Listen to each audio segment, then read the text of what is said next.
Africa Content TV.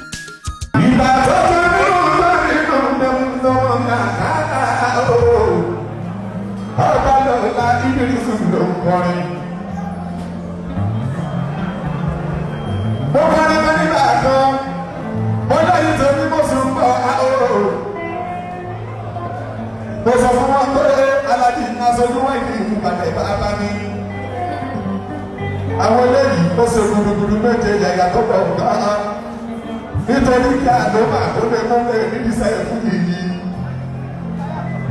Táwọn ẹbí máa ń bínú lórí àlọ́mà kí ló dé ó yẹ ká ti ṣe báyìí ká ti ṣe báyìí. Màá ní aṣojú títí lọ́kùnkùn tẹ̀fẹ̀ máa tó lé lẹ́jà fi sọ̀rọ̀ lọ́hùn.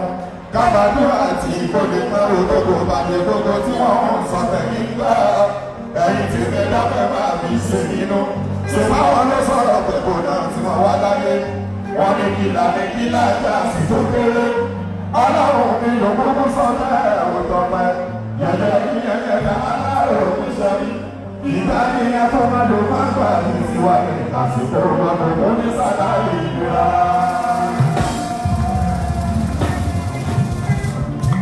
Ìgbà tí gbogbo ọlọ́run máa ń bí. Wọ́n máa gbé gbogbo ìpàdé nígbà ní ìrírí mi ká ló máa ń gbé dàgbọ́ mi. Káyọ̀ sọ̀rọ̀ ìkọrin ni nínú látọ̀wé tó ń bọ̀ lọ́nà. Mo ti sọ gbogbo ìròyìn lága ìrírí mi ká ló máa ń ṣiṣẹ́. Ọ̀pá lọ láti ìlú tó ń kọrin. Oyè yìí, àmọ̀sáyọ̀ ni ọmọ bẹ́ẹ̀ fi dúpọ́ lọ́wọ́ o. Ẹ̀yin olólùfẹ́ mi ní ìdílé àwọn mi. Ẹ̀yin tẹ̀lé wọn máa gbé pé lórí iṣẹ́ mi mọ̀ pa wọ́n. Mo máa bá lọ́gbọ́dọ̀ lọ́jọ́ mi ìṣòro. Ẹ̀rí àtàtọ́ lọ́mí nínú mi nù. Alájú wà ní ìdílé tí wọ́n ń ṣe dandan rẹ̀ báwọn dàda.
aṣojú bàbá ní rí wọ́n fún mi ìlú ìgbẹ́pọ̀.